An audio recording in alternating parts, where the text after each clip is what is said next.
श्रीमद्कुंज विहारिणे नमः। श्री स्वामी हरिदास विजयतीर्थराम। प्रत्येक वर्ष जब भी गोपाष्टमी आती है, इस दास को स्मृति हो उठती है सन 2008 में घटी एक घटना की बड़ी सजीव स्मृति। हृदय आनंदातिरेक से भर जाता है। सन 2008 गोपाष्टमी का पर्व था और नंदगांव से स्नेह भरा आमंत्रण भी था कि गोपाष्टमी की लीला में सम्मिलित होना है। श्री किशोरी जी की बड़ी कृपा रही और मध्याह्न तक नंदगांव की नंदलाल की गोचारण भूमि टेर कदम पहुंच ही गए। गोपाष्टमी को नंदगांव में बड़ा भारी उत्सव होता है। गोस्वामी बालकों में से 2 स्वरूप चुने जाते हैं और उनका श्री कृष्ण और बलदाव के स्वरूप में श्रृंगार होता है। और इसके बाद दोनों ही नंदगांव के प्रत्येक घर में जाकर उस गृह को पवित्र करते हैं और नंदगांव वासी अपने दोनों प्यारे लालाओं की आरती उतारते हैं और मंगल कामना करते हैं, क्योंकि आज नंदजू के लड़े थे वन को जावेंगे गैया चरावे को। मध्याह्न तक नंदगांव में मिलके श्री ठाकुर जी, दाऊ जी और अपने प्रिय गोपाल बालों के संग गोचारण भूमि टेर कदम पर आते हैं, आशीश्वर महादेव जी के पास। टेर कदम नंदगांव से 2-3 किलोमीटर है और आज तो श्री ठाकुर जी को अपनी गऊओं के साथ नंगे पांव ही आना है। टेर कदम पर कदम के वृक्ष के पास दोनों भैया विराजते हैं और गोस्वामी वृंद समाज गायन करते हैं। यहाँ लीला के अनुरूप ग्वाल बाल भोजन प्रसाद की छीना झपटी भी करते दिखाई देते हैं और दोनों भैया मंद मंद मुस्कुराते रहते हैं। और संध्या समय श्री नंदलाल जी अपनी मंडली के सहित अपनी गायों को लेकर नंद भवन के लिए प्रस्थान करते हैं। चहुदिशी आनंद ही आनंद, स्वरूपों में मानो साक्षात दोनों भाई ही उतर आते हैं। वही चितवन, वही बागपन, वही हटखेलियां। टेर कदम अर्थात कदम का वह वृक्ष जिस पर संध्या समय चढ़कर नंदलाल अपनी गायों के नामों को लेकर पुकारते हैं ताकि सब गायें आकर इकट्ठी हो जाएं, क्योंकि संध्या समय वन से वापस नंदगांव लौटना है। ब्रजभाषा में टेर का अर्थ होता है पुकारना, बुलाना। अर्थात कदम के वृक्ष पर चढ़कर जब वो टेर बुलाते हैं तो टेर कदम। जब दास टेर कदम पहुंचा तब नंदलाल के आने में करीब 1 घंटे का समय शेष था। समाचार मिला कि नंदगांव से निकल चुके हैं, सो अपने राम ने पग बढ़ा दिए उस कदम वृक्ष की ओर जहां पर त्रिभुवन सुखदाता विराजेंगे।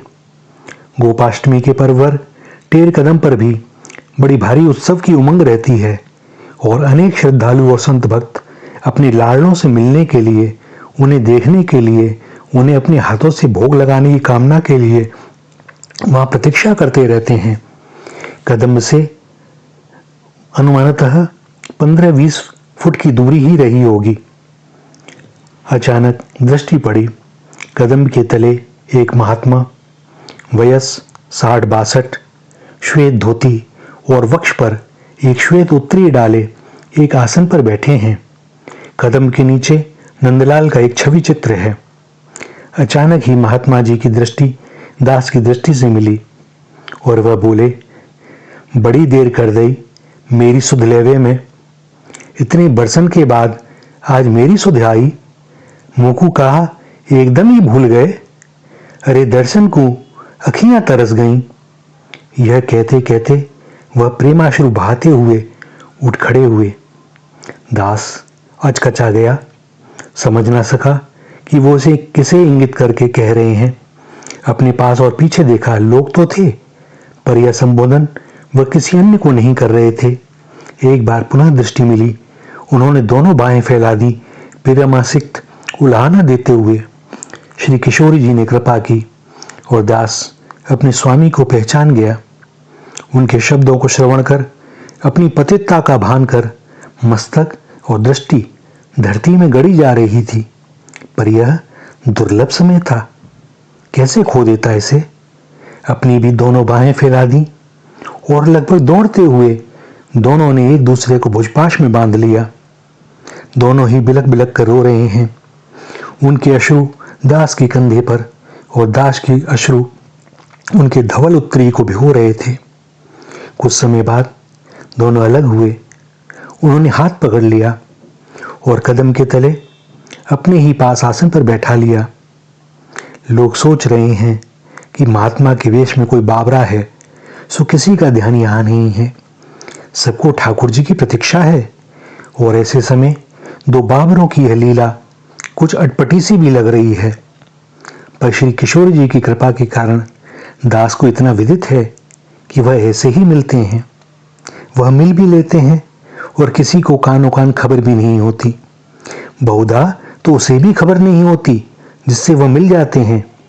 दास का तो ऐसा दृढ़ विश्वास है कि वह सब में तो हैं ही, सबके बीच में भी हैं और यदा कदा अपने विशेष स्वरूप में सामने भी प्रत्यक्ष हो जाते हैं।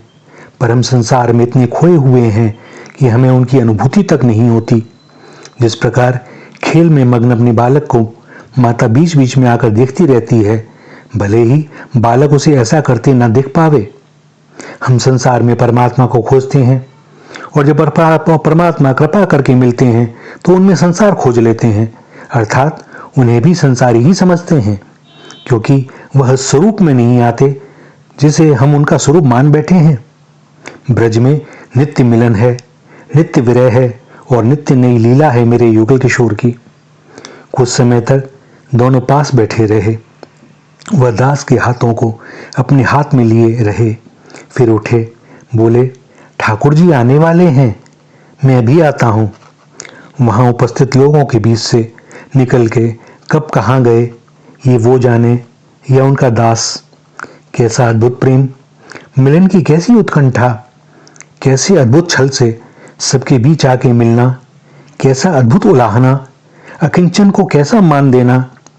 कैसे वह पूरी बिसात ही पलट देते हैं और दास से ऐसा व्यवहार करते हैं मानो वह उनका स्वामी हो। इतने जन समूह में ऐसे शब्दों का प्रयोग करते समय किंचित भी संकोच नहीं, हृदय से निकले हुए शब्द। कुछ समय बाद दोनों भाई आ गए, दर्शन किए, प्रसाद पाया, छक्कर पाया, क्या नहीं पाया, क्या शेष रहा, अयोग्य को वही दे सकते हैं, संबंध निभाना एक वही जानते हैं। तू जैसा भी है मेरा ही है, ये आश्वासन भी वे ही दे सकते हैं। दास को गर्व है अपनी स्वामिनी और स्वामी पर, वो मेरे हैं, मैं उनका हूँ। इसके कुछ वर्ष बाद सन 2015 में एक परम भागवत की कृपा हुई और जब भक्त की कृपा होती है तो डबल मिलता है। श्री जी तो अकारण कृपालु हैं ही, साथ ही भक्त भी अपनी झोली से निकालकर उस कृपा को कुछ और बढ़ा देता है। और भक्त ने स्वयं ही बुलावे की व्यवस्था करी, गौ पूजन की भी, सत्संग की भी और संध्या समय कुटिया पर छोड़ने की भी। गोपाष्टमी के दिन ब्रज की अनुपम गौशाला श्री जड़खोर धाम में गौ पूजन, सत्संग और ग्वाल वालों सहित दोनों भाइयों के दर्शन का परम सौभाग्य प्राप्त हुआ और फिर श्री जी के दर्शन का। बरसाने मुँह पतित पे पतित पावन की यह कैसी कृपा, यह चिंतन कर हृदय प्रेम से भर जाता है और नेत्र प्रेमाश्रुओं से। हाय, किसी दीन का होता तो न जाने भी क्या करते। इस रोने में जो आनंद है कैसे कहें। एक बार उन्होंने अपना मान लिया तो मान लिया, उसके बाद भले ही पूतना भी कहे कि मुझे छोड़ दे, मुझे छोड़ दे, पर यही तो रहस्य है कि वो या तो पकड़ते नहीं और पकड़ लिया तो छोड़ते नहीं। छोड़ेंगे तो उद्धार करके ही छोड़ेंगे। पूतना गई थी उन्हें पकड़ने के लिए और स्वयं ही पकड़ गई। अब उनसे कौन छुड़ावे। जो बुद्धिजीवी इस रहस्य को समझते हैं वो उनके संग खेलते हैं, किंतु तनिक दूर दूर से।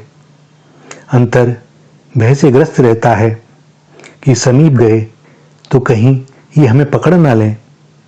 और एक बात कहूँ कि उनको बुद्धिजीवियों के संग खेलने में तनिक भी आनंद नहीं आता। बालक तो बालक के साथ ही खेलेगा ना। बालक माने निष्कपट, निस्वार्थ, शुद्ध चीज चित्त, न कोई भेद, न ऐश्वर्य से प्रभावित तो किससे? केवल और केवल विशुद्ध प्रेम से।